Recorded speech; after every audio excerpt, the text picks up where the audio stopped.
अगर हम एक बॉटल में पेट्रोल को रख देते हैं बॉटल ओपन करके, तो हम देखेंगे कुछ देर के बाद जो पेट्रोल होगा वो वेपराइज हो चुका होगा। अगर हम एक हैंड सैनिटाइज़र को ओपन कंटेनर में रख देते हैं तो भी हम देखेंगे कुछ देर के बाद वो वेपराइज हो जाएगा। ठीक है, तो ऐसे सॉल्यूशंस जो रूम टेम्परेचर पर वेपराइज हो जाते हैं उनको बोलते हैं वोलाटाइल लिक्विड्स। तो आज हम पढ़ेंगे ideal and non ideal solutions. Ideal और नॉन आइडियल सॉल्यूशंस क्या होते हैं? बेसिकली हम बात करते हैं सिर्फ लिक्विड सॉल्यूशंस में। ठीक है, लिक्विड सॉल्यूशंस में ही हम ideal and non ideal solutions की बात करते हैं। हमें पता है सॉल्यूशन बनता है सॉल्यूट और सॉल्वेंट से। ठीक है, हमारे पास सॉल्यूट होता है और सॉल्वेंट, उसको हम मिक्स करते हैं कंटेनर में तो हमें सॉल्यूशन मिलता है। ठीक है, हमारे इस केस में जो सॉल्यूट है वो भी लिक्विड है और जो सॉल्वेंट है वो भी हमारा लिक्विड है। ठीक, हमने दो लिक्विड को मिक्स करके एक सॉल्यूशन बनाया है तो सॉल्यूशन भी लिक्विड में होगा, ये ऑब्वियस बात है। ठीक है, हमारे पास जो दो लिक्विड्स हैं हमने एक को दे दिया है ए और बी नेम। ठीक है, हमने एक लिक्विड को ए बोला है और दूसरे को बी।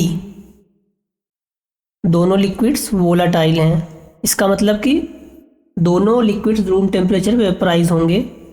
एक थोड़ा सा ज़्यादा होगा, दूसरा कम होगा। ठीक है, अगर लिक्विड्स वेपराइज होंगे तो कंटेनर में उसके वेपर्स बनेंगे क्लोज। जो वेपर्स होंगे वो प्रेशर अप्लाई करेंगे लिक्विड की सरफेस पर। ठीक है, उसी को हम बोलते हैं वेपर प्रेशर। ठीक है, तो यहाँ पे ideal and non ideal solution हमें पता है। लिक्विड सॉल्यूशंस फॉलो करते हैं राउल्ट्स लॉ को, जो हमने अपने पहले लेक्चर्स में पढ़ लिया है। अगर आप उसको नहीं पढ़े हैं तो आप जाके देख सकते हैं, उसका लिंक भी आपको डिस्क्रिप्शन में मिल जाएगा। ठीक है, लिक्विड सॉल्यूशंस फॉलो करते हैं राउल्ट्स लॉ को। समझ में आया? अब हम बात करेंगे आइडियल सॉल्यूशंस एक्चुअली होते क्या हैं। आइडियल सॉल्यूशंस ऐसे सॉल्यूशंस होते हैं जो राउल्ट्स लॉ को फॉलो करते हैं। ठीक है, जो obey Raoult's law over the entire range of concentration. ऐसे सॉल्यूशंस जो राउल्ट्स लॉ को फॉलो करते हैं उनको बोलते हैं आइडियल सॉल्यूशन। ठीक है, एग्जांपल्स क्या होते हैं? अगर हम मिक्स करते हैं हेक्सेन और हेप्टेन को, एक कंटेनर में हमने हेक्सेन सॉल्यूशन लिया और हेप्टेन लिया, उसको मिक्स किया तो आइडियल सॉल्यूशन बनेगा। ठीक, दूसरा एग्जांपल है ब्रोमोइथेन और क्लोरोइथेन, दोनों लिक्विड फॉर्म में होते हैं, उसको हमने मिक्स किया तो भी आइडियल सॉल्यूशन मिलेगा। ठीक है, या फिर हम बेंजीन और टोल्यूइन को भी मिक्स करेंगे तो आइडियल सॉल्यूशन ही मिलेगा। ठीक है, अब आइडियल सॉल्यूशन की दो इम्पॉर्टेंट प्रॉपर्टीज़ होती हैं। पहली प्रॉपर्टी है एंथैल्पी ऑफ मिक्सिंग। अगर हम दो सॉल्यूशन को मिक्स करेंगे तो एंथैल्पी ऑफ मिक्सिंग ज़ीरो होगी। इसका मतलब क्या है? एंथैल्पी ऑफ मिक्सिंग का मतलब ये है कि कोई भी हीट ना तो इवॉल्व होगी और ना ही एब्जॉर्ब होगी जब हम मिक्स करेंगे सॉल्यूशन को। ठीक है, no heat is evolve, no heat is evolve और एब्जॉर्ब्ड। ठीक है, ना तो कोई हीट एब्जॉर्ब होगी और ना ही कोई हीट इवॉल्व होगी जब हम सॉल्यूशंस को मिक्स करेंगे। तो एंथैल्पी ऑफ मिक्सिंग ज़ीरो होनी चाहिए। ठीक है, दूसरी प्रॉपर्टी है volume of mixing is zero. इसका क्या मतलब है? अगर हमने दो सॉल्यूशन को मिक्स किया, एक सॉल्यूशन ए है दूसरा बी है, हमारे पास ए 5 ml है बी 10 ml है। ठीक, दोनों को मिक्स करके एक सॉल्यूशन बनाया तो सॉल्यूशन का जो वॉल्यूम होगा वो 5 + 10 = 15 ml होना चाहिए, ना तो इससे कम होना चाहिए ना इससे ज़्यादा। ठीक, volume of mixing is zero. समझ में आया? इसका मतलब एंथैल्पी ऑफ मिक्सिंग का मतलब ना तो हीट एब्जॉर्ब होगी ना ही इवॉल्व होगी, तो enthalpy of mixing zero. Volume ना तो इंक्रीज होगा ना तो डिक्रीज होगा, वॉल्यूम ऑफ मिक्सिंग इज 0। समझ में आ गया? ऐसे सॉल्यूशंस को आइडियल सॉल्यूशंस बोलते हैं। अब हम देखेंगे नॉन आइडियल सॉल्यूशंस क्या होते हैं। अगर आइडियल सॉल्यूशंस ओबे करते हैं राउल्स लॉ को, तो नॉन आइडियल सॉल्यूशंस ओबे नहीं करेंगे राउल्स लॉ को। ठीक, non ideal solution does not obey Raoult's law, does not obey Raoult's law over the entire range of concentration. ठीक है, तो अगर नहीं फॉलो करेंगे तो नॉन आइडियल सॉल्यूशन में जो टोटल वेपर प्रेशर होगा वो या तो कम होगा या फिर ज़्यादा होगा, जो हमें राउल्स लॉ से मिलता है। राउल्स लॉ से हमें इक्वेशन नंबर 4 ये मिली थी। ठीक, इसका हमने डेरिवेशन भी किया है, आप पिछली वीडियो में जाके देख सकते हैं कैसे किया है। ठीक, तो राउल्स लॉ से हमें इक्वेशन ये मिलती है, P total is equals to P1 not plus P2 not minus P1 not x2।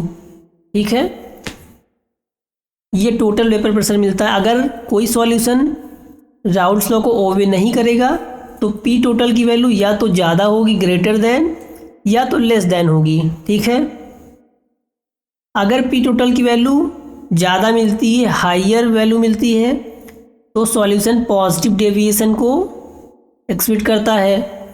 ठीक है, जैसे कि अगर इथेनॉल और एसीटोन को हम मिक्स करते हैं तो ये हमारा नॉन आइडियल सॉल्यूशन होगा और इसका बिहेवियर होगा positive deviation from Raoult's law. ठीक है, अभी क्या होता है पॉजिटिव डेविएशन, नेगेटिव डेविएशन, इसको डिटेल में हम आगे देखेंगे। ठीक है, या फिर हम कार्बन डाइऑक्साइड, कार्बन डाइसल्फाइड और एसीटोन को मिक्स करते हैं तो जो सॉल्यूशन बनेगा वो नॉन आइडियल होगा और पॉजिटिव डेविएशन को शो करेगा। ठीक है, दूसरा पॉइंट है हमारे पास, अगर vapour pressure, total vapour pressure कम हो जाता है, जो राउल्स लॉ से मिलता है उससे कम हो गया, तो ऐसे सॉल्यूशंस निगेटिव डेविएशन को शो करते हैं। ठीक है,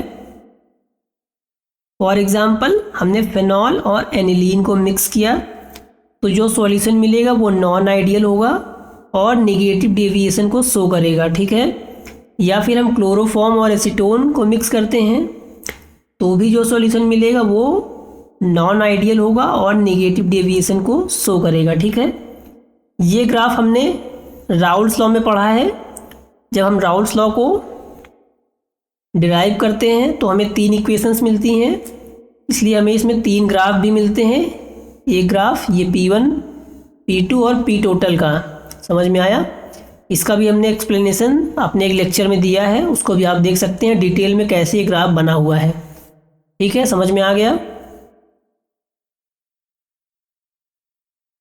अब कोई सॉल्यूशन अगर पॉजिटिव डेविएशन शो करेगा तो उसका ग्राफ, जो ग्रीन लाइन है वो राउल्स लॉ को शो करती है और जो ब्लू लाइंस हैं वो पॉजिटिव डेविएशन को शो कर रही हैं। इसका मतलब कि जब वेपर प्रेशर ज़्यादा होगा तो ये इस तरह से ग्राफ बनेगा। ठीक है, अगर वेपर प्रेशर ज़्यादा होगा तो इस तरह से ग्राफ बनेगा। ठीक है, अगर वेपर प्रेशर कम हो जाएगा, नेगेटिव डेविएशन होगा, तो फिर इस तरह से ग्राफ बनेगा। समझ में आ रहा है?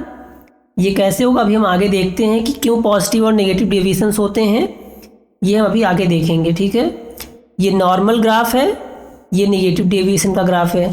ठीक, अब हम देखेंगे cause of deviation, positive deviation और negative deviation from Raoult's law. इसका कॉज क्या है, क्यों ऐसा होता है? ठीक है, तो इसका रीज़न है इंटरमॉलिक्यूलर फोर्स ऑफ अट्रैक्शन। किसके बीच में? सॉल्यूट के बीच में, सॉल्वेंट के बीच में, या फिर सॉल्वेंट के बीच में। ठीक है ना, उनके बीच का जो इंटरमॉलिक्यूलर फोर्स ऑफ अट्रैक्शन है उसकी वजह से ऐसा होता है। ठीक, सबसे पहले देखेंगे आइडियल सॉल्यूशन में, हम समझेंगे क्या होता है। आइडियल सॉल्यूशन में अगर हमारे पास एक सॉल्यूट है, हमने ए लिया उसको, ठीक, हमारे पास इस कंटेनर में ए है सॉल्यूट, दूसरे कंटेनर में सॉल्वेंट बी है, हमने मिक्स किया तो सॉल्यूशन मिलेगा हमें। ठीक है, हमें यहाँ पे सॉल्यूशन मिला।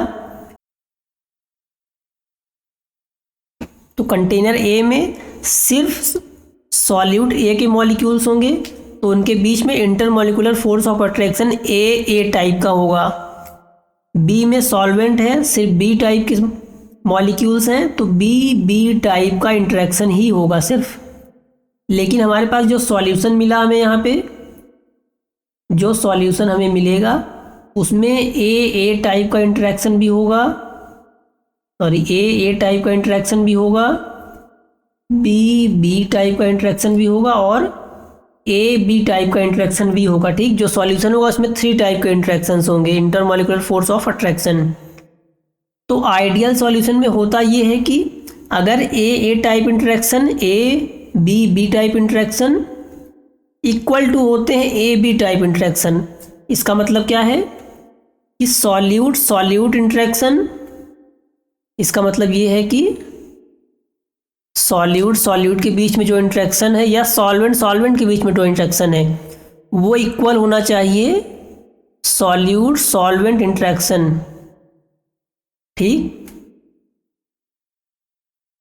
अगर ये इक्वल होंगे सॉल्यूट या सॉल्वेंट अट्रैक्शन इक्वल टू होंगे सॉल्यूट अट्रैक्शन के, तब जो सॉल्यूशन बनेगा वो आइडियल सॉल्यूशन होगा। इसका मतलब कि ए इंटरेक्शन बी इंटरेक्शन वो इक्वल टू होना चाहिए ए बी इंटरेक्शन के। ठीक है, उस केस में पी टोटल की वैल्यू इज इक्वल्स टू होती है P1 not plus P2 not minus P1 not x2, जो हमें राउल्ट लॉ से मिलता है इक्वेशन 4, ये वही इक्वेशंस है। ठीक, आइडियल सॉल्यूशन में कुछ भी चेंज नहीं होगा।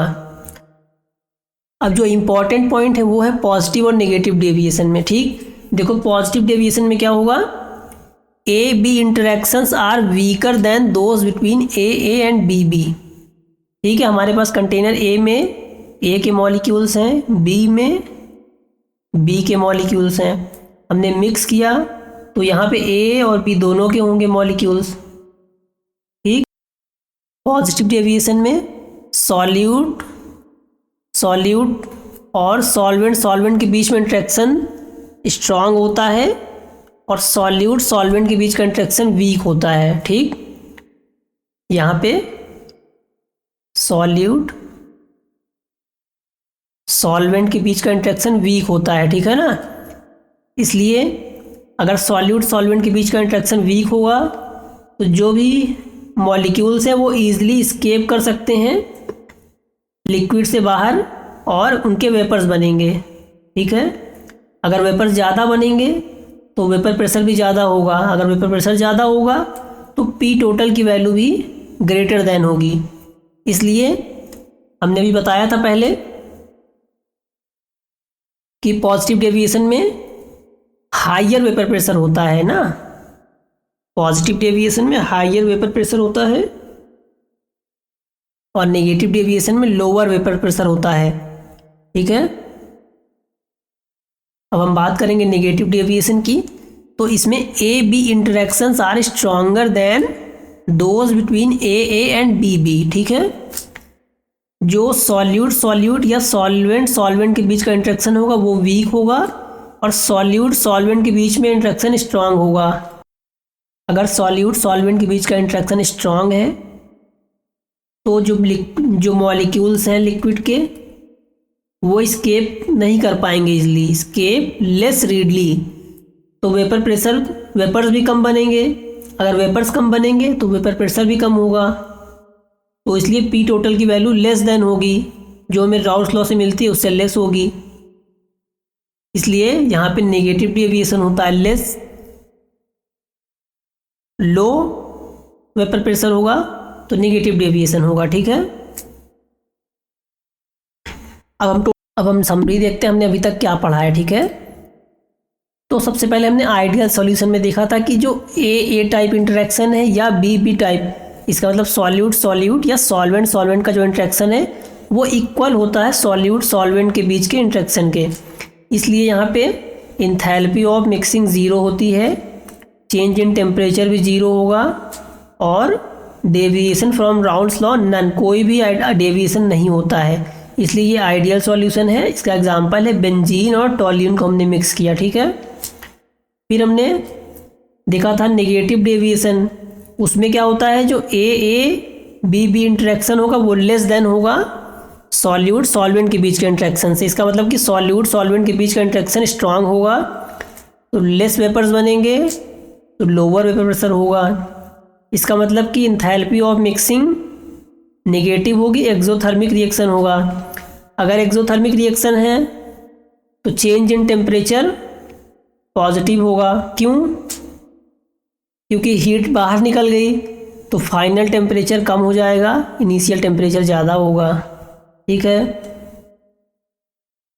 तो deviation from Raoult's law negative deviation होगा इस केस में। जब सॉल्यूट सॉल्वेंट के बीच का इंटरेक्शन स्ट्रांग होगा, लेस वेपर्स बनेंगे और नेगेटिव डेविएशन होगा। एग्जाम्पल, एसीटोन वाटर को हमने मिक्स किया तो नेगेटिव डेविएशन। ठीक है, फिर पॉजिटिव डेविएशन में सॉल्यूट सॉल्यूट या सॉल्वेंट सॉल्वेंट के बीच का इंटरेक्शन स्ट्रांग होगा in comparison to solute solvent के। ठीक है, तो इंथैल्पी ऑफ मिक्सिंग पॉजिटिव होगी, एंडोथर्मिक रिएक्शन होगी, हीट एब्जॉर्ब होगी, तो चेंज इन टेम्परेचर भी नेगेटिव होगा और पॉजिटिव डेविएशन होगा। एग्जाम्पल है, एथेनॉल और हेक्सेन को हमने मिक्स किया।